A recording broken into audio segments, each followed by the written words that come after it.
Qaradağ rayonu Lökbatan qəsəbəsi Qobu Park 1 yaşayış masivində yerləşən çoxmərtəbəli yaşayış binasında dəhşətli yanğın olub. Doğru Xəbər Azərbaycan APA TV istinadən xəbər verir ki, ilkin məlumata görə hadisə nəticəsində ölən və yaralananlar var. Əraziyə Fövqəladə Hallar Nazirliyinin yanğın söndürən qüvvələri, eləcə də təcili tibbi yardım briqadaları və polis əməkdaşları cəlb olunub. Yanğının artıq söndürüldüyü bildirilir və hansı səbəbdən baş verməsi ilə bağlı hələlik dəqiq məlumat yoxdur. Faktla bağlı araşdırma aparılır. Fövqəladə Hallar Nazirliyinin məlumatına görə paytaxtın Qaradağ rayonu Lökbatan qəsəbəsi Qobu Park 1 yaşayış kompleksi ərazisində yerləşən yaşayış binasında yanğın baş verib. Yanğın söndürənlər tərəfindən 9 mərtəbəli yaşayış binasının 7-ci mərtəbəsində yerləşən mənzildə baş vermiş yanğın genişlənməsinə, o cümlədən digər mənzillərə keçməsinə imkan verilmədən qısa müddətdə söndürülüb.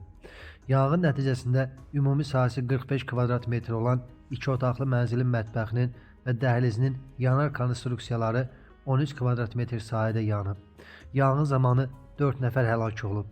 Mənzilin qalan hissəsi və digər mənzillər yanğından tam mühafizə olunub. Təhlükəsizlik tədbirləri çərçivəsində bina sakinləri təxliyə olunub.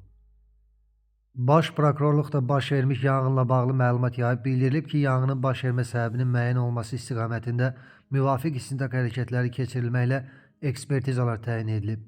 Hadisə nəticəsində əmələ gələn tüstüdən 4 nəfər, onlardan ikisi az yaşlıdır, boğularaq ölüb. Faktla bağlı Baş Prokurorluğun Kriminalistika və İnformasiya Texnologiyaları İdarəsində araşdırma aparılır. Nəticəsi barədə ictimaiyyətə əlavə məlumatlar veriləcək.